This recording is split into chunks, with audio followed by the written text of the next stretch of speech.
y'all, this is May and welcome back to my channel for a brand new speed build. So today I'm building a small Tudor cottage in Windenburg for my save file. I've been in such an autumn mood lately and I just feel that Windenburg, Henford-on-Bagley, Tudors, cottages and all that, they just give me such cozy autumn vibes. So I felt drawn to start something in Windenburg for the save file next. I've also started another build here too. It's a bit of a larger one for a bigger family and they have stuff for gardening and such, but today's build is for one of the Windenburg pre-mades, Maaike Haas, I think is how you pronounce it. She originally lives with another sim, Ulrike Faust, and she is kind of a more like eccentric, darker and artistic sim.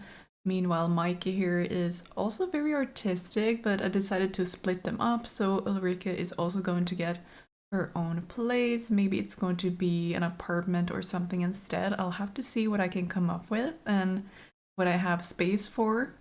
I think Micah is supposed to be more of a snobby sim who writes books, but I wanted to make her more, I don't know, wholesome and cutesy in a way, if that makes sense, and I'm quite happy with how she turned out. I've been wanting to use this new short haircut from the Lovestruck pack, and it looks so cute on Micah. She does have short hair to begin with, so the new one fits quite nicely, and I also put her in some new outfits, of course, some of these cute cottage living clothes, because I will be giving makeovers to all the pre-mades in the worlds.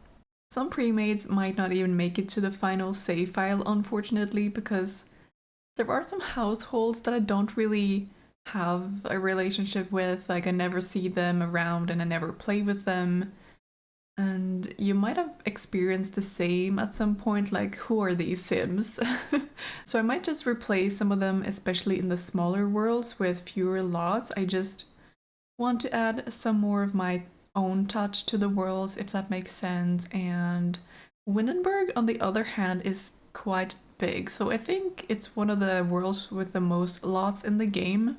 So this one will take a little while to redo, not to mention it has two 64 by 64 lots, I do believe, which is the biggest lot size in The Sims 4, so I'll definitely need to do some planning. I already have a list of a few community lots that I want to do in Windenburg, such as a pizzeria, a new bar, some sort of a furniture retail store perhaps I think would be cool, and also a new nightclub would be nice.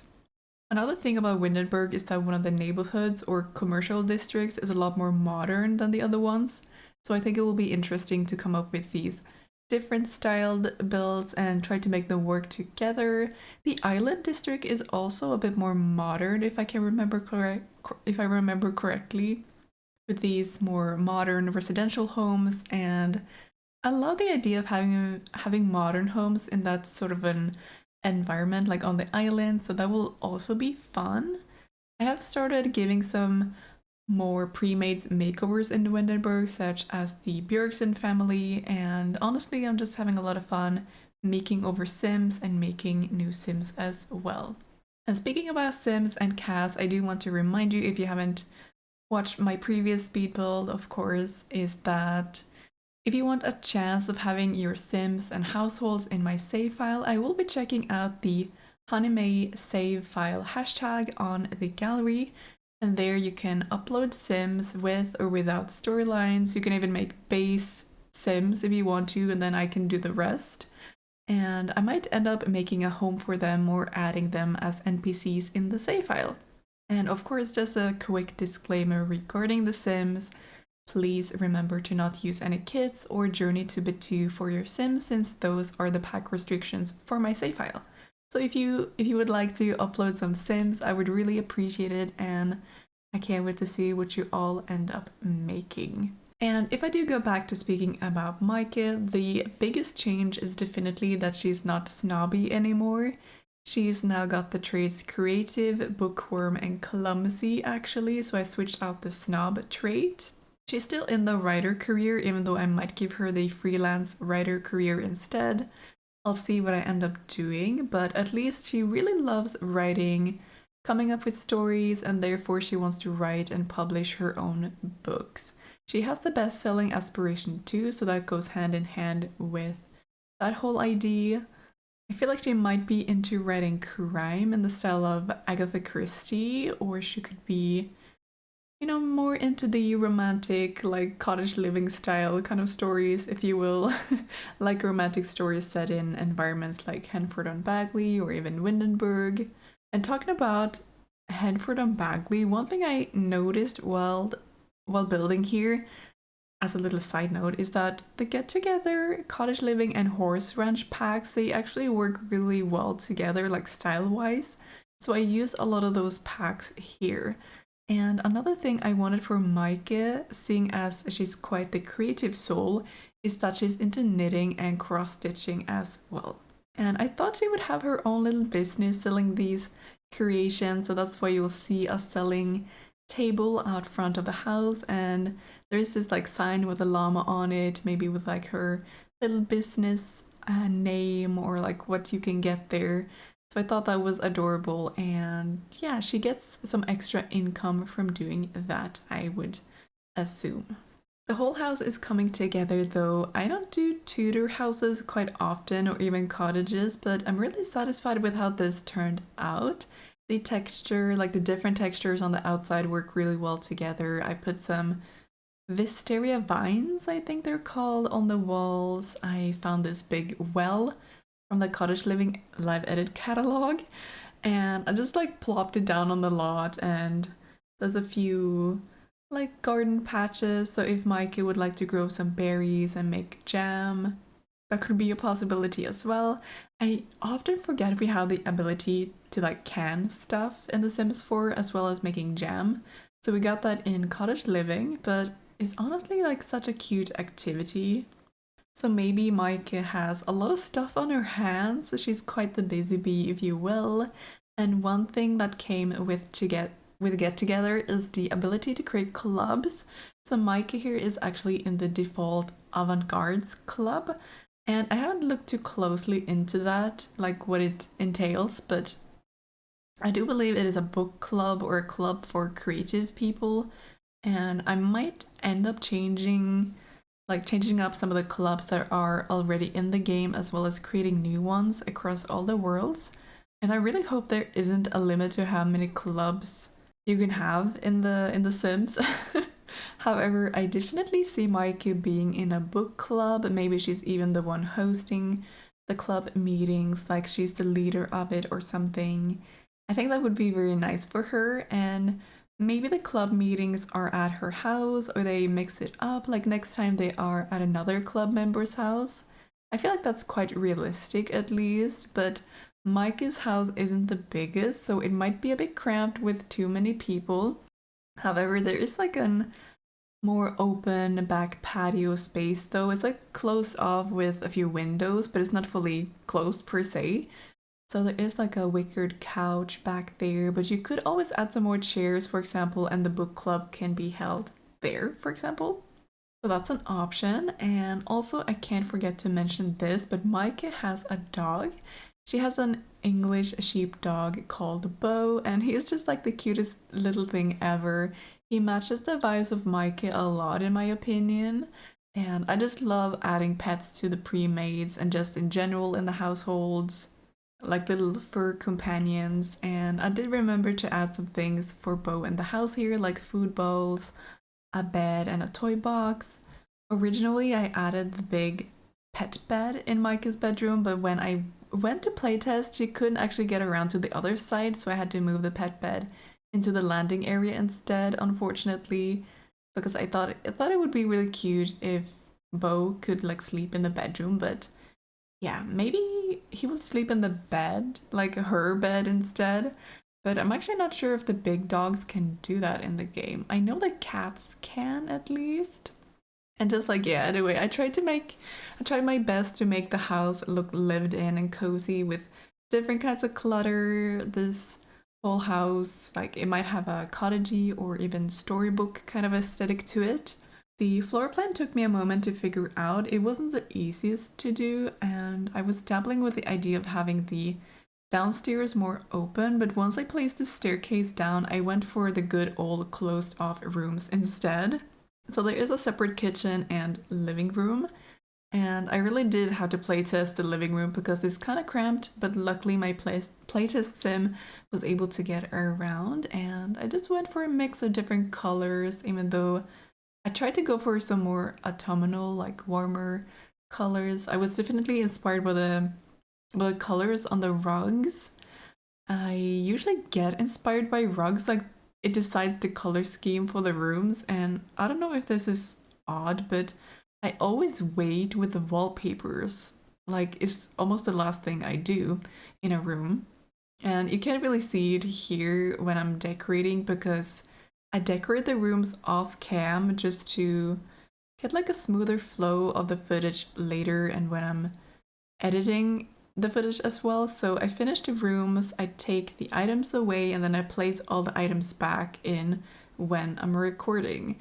But yeah, the wallpapers always gets added last because I don't want to feel restricted by the wallpaper, like the colors and patterns of it.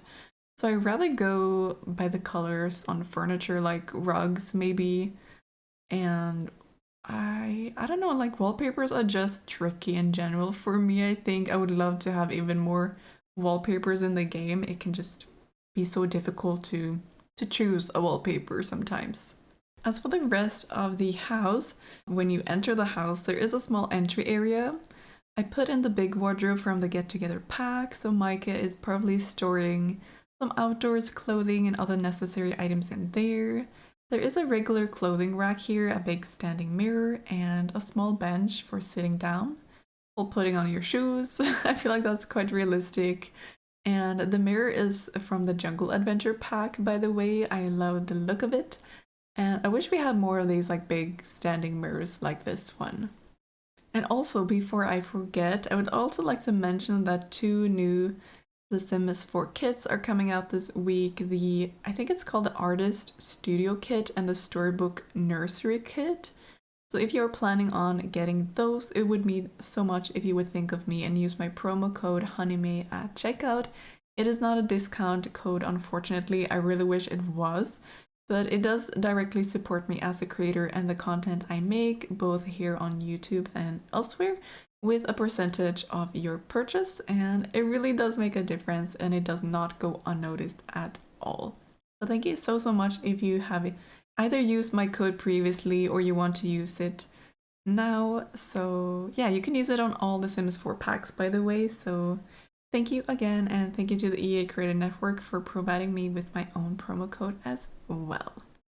Speaking about new packs, The Sims did announce that a Life and Death expansion pack is coming out on the 31st of October on Halloween, which coincidentally is a Thursday this year, so it's perfect for a release since packs usually gets dropped on Thursdays. We haven't had a trailer or any info about the pack yet. There was just a teaser and a recent roadmap for future content, and more info will come out closer to release, but I'm kind of intrigued by the concept. Like there's a lot of things that could be included, and I am without a doubt more of an expansion pack person, mostly for the amount of content you get. And honestly, I wasn't too impressed with the gameplay in Lovestruck. I liked more of the build and buy, so I really hope they're focusing more on gameplay in the new expansion pack coming out, and I'm just kind of surprised we're getting a new expansion already, since Lovestruck did get released at the end of June, I think. But yeah, I wonder what's coming in the new pack. It seems like it has a darker concept. I mean, it's coming out on Halloween after all, but I feel like it might have a similar vibe to the Vampires game pack. Maybe like these gothic objects and all, but hopefully there will be more activities for elderly Sims. I've been wanting that for a while. And also, for those of you who don't know, there was a survey from The Sims a few years ago. There was a survey that mentioned an active career as a Grim Reaper, I do believe. So I do have a hunch that might come with this pack, and maybe we'll get a new lot type for cemeteries, something like that. And yeah, other than that, I feel like I'm a bit blank, to be honest. If you have any opinions on the pack, or if there's anything you want to see in the pack, do let me know in the comments down below. I would love to read about all your speculations. And I got a little sidetracked from the build there, but we gotta do that sometimes. There's like other things to talk about sometimes as well. But yeah, the downstairs of the house will have a living room and kitchen, a bathroom with a washing machine, and connected to the kitchen there will be a sunroom. So the kitchen is quite long and narrow, which I do think fits this whole house, to be honest. The sunroom was meant to be a library for like reading, but it's a bit of everything kind of a room. It would be perfect for some knitting and cross stitching as well. There are actually quite a few spots where you can work on your knitting and cross stitching in this house. So you can do it in the living room, the sunroom. There's an office upstairs as well with more books, a desk with a laptop, and an armchair. So lots of options. And I definitely wanted a study or office for Maaike where she can work on her writing and books. And I do want to mention there is this bug with desks and computers sometimes. So if you click on the laptop and, for example, you click on the play a game option, your sim won't react. Like, they won't sit down to do that. But I figured if you you can make your sim sit down first and then use the computer. It's quite tedious, but it might have something to do with the clutter on the desk, but I don't want the desk to have no clutter either, so just a heads up about that. And as for the bathroom, I'm just gonna quickly talk a bit about it. It's got a colorful bed, is one from the cats and dogs pack, and it has these like colorful patchwork bed sheets almost, which I think fits for Micah. Maybe she made those herself. I used a lot of horse ranch furniture in here. The dresser is from there, the mirror, the bench, the thing where you can hang the clothes as well. So lots of horse ranch in there. I used the suitcase wardrobe from the Werewolves pack, and I just placed it like up against the bed because I would imagine she needs a lot of storage for her hobbies. And other than that, I'm currently just finishing up the build here and we'll soon head into the screenshot. So that's basically it for this video. I hope you enjoyed it. If you did, make sure to leave a like and a follow for more content in the future. If you want to be notified of when I upload a video next, make sure to click the bell icon too. This build is playtested and up on my gallery. My ID is honeymaysims, or you can find me with the hashtag honeymaysims as well. So thank you all so much for hanging out with me today as we build this Tudor cottage, and I can't wait to talk to you all in the next video. Until then, take care. Bye!